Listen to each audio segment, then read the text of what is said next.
Yeesh, look where the leather meets the base of the shoe. One puddle in its funky foot for sure. Let's hope there's no rain or mud pits or anything. Well, what good are his eyelids if they don't close all the way? We know he can blink all the way, so why go halfway? Have you ever tried to blink halfway? Do it now. It's really hard, not to mention a horrible way to moisten the eyes. Mando just pushes the porta-stroller and it shoots backward quicker than it had previously moved before coming to a complete stop. And yeah, we see him push doohickeys on his arm later to get it to move, but he's not doing that currently. It appears to be running on plot convenience. God, that child is so cute. Good thing Disney was prepared for the merch demands so that fans didn't have to buy adorably crafted fan art from independent artists who were filling a void. That would have led to so much red tape and countless cease and desist orders, and worst of all, it would disappoint artists and fans around the world. Glad that didn't happen.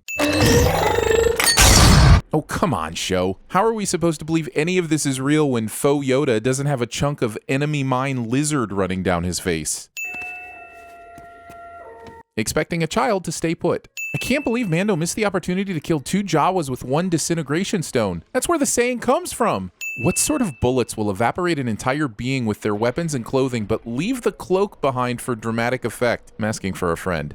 I mean, sure, this seems like a really great time to test the range and speed of your wrist controller for the child pod. I've personally never been in a situation where I needed to shimmy up a metal fortress to dismantle a mobile scavenger society, but if I needed to do so, I'd opt for the slanty side rather than the sheer climb. I mean, why not use the zippy wrench lasso back here? Or hell, climb up the back where there are all sorts of things to grab onto. I'm just saying there appears to be a better way to get to the top of the faux fortress. Today, I learned that Jawas haul spare parts to the roof, so they're within easy reach for moments such as this. It's probably in a book or a blog that I don't have time to read. Man, I haven't seen this much Jawa murdering in a movie since Spaceballs 2, The Search for More Money.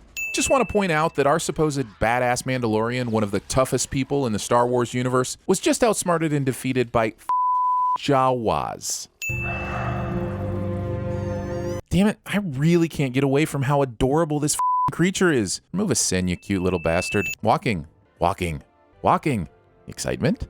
Also, I've watched this episode twice now, and I can confidently say it should be titled More Walking, because it's 26% fighting, 10% mud, 4% talking, 2% ship repair, 57% walking, and 1% eating frogs. I don't know who told them this was a great ratio for an episode of Star Wars, but they were wrong.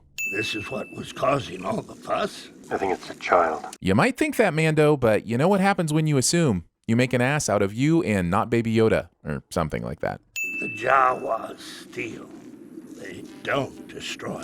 That is a super odd distinction and really hard to prove. In stripping down machinery, they could in fact destroy it, no? Hey, spit that out. A visual aid of how the Muppets were treated on Disney Plus makes its way into this episode. Also, kids.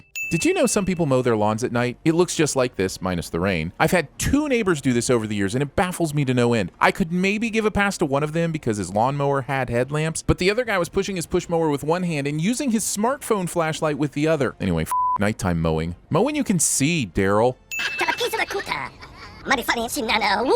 That's Wookieist.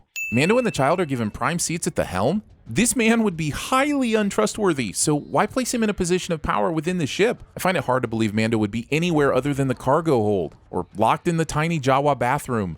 Behold the gaping sphincter. I mean, don't behold that much. If you stare at it too long, you'll question whether or not to penetrate. At this point, I'm not sure why you'd choose any other ammunition but the disintegration bullets. He's about to face off against a hairy berserker rhino from hell. Start with the pow fizzle bullets, and then the pew pew gun. How is leaving Green Machine outside the cave protecting it? Why wouldn't he leave it with Nick Nolte? Hell, the Jawas seem a safer bet than just leaving it out in the open like this when there are several people trying to kill it. Some people find this moment terrifying because of the rib bones, but I'm disgusted by this piss pond. I mean, it's either cave mud or monster piss, and honestly, both options are really disturbing to me. Oh, now you get out your poof poof gun. Also, we have now arrived at the portion of the show where the Mandalorian kills a mother to trade her egg for ship parts. You know, rather than hunt the Jawas in a smart way until he finds a way to kill them all. Retrieve his gear plus the Jawa horde and then head back home. This great warrior watches the massive horned beast approach and rather than roll away, he hangs out and opts for a blowtorch arm, and he does it again a minute later. Will he ever learn? Not using the perfect opportunity to strike cliche. Followed directly by the single strike insta-kill cliche. Also, I'm not saying one stab from that small blade couldn't kill it, but I am saying one stab from that small blade couldn't kill it.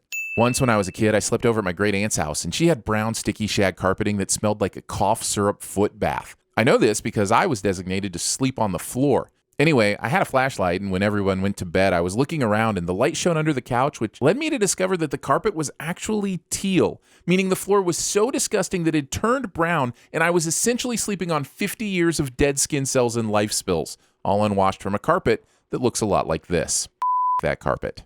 Even with a hairy outside coating, that still looks tastier than a Cadbury egg.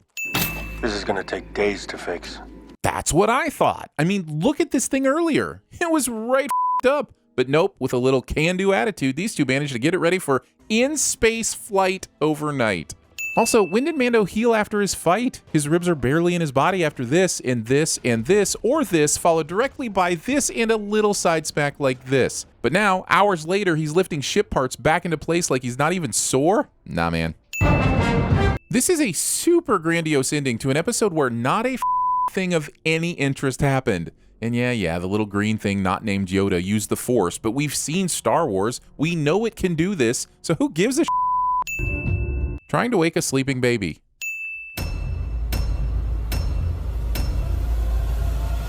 Don't with the babysitter.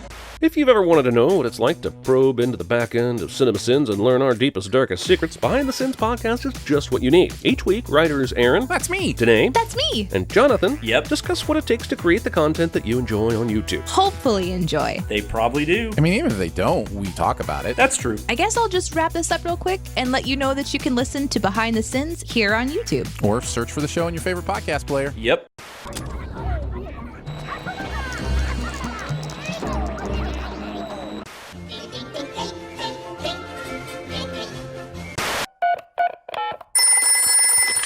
Hello, Mrs. Pig. Hello, Mrs. Sheep. Can Pepper talk to Susie, please?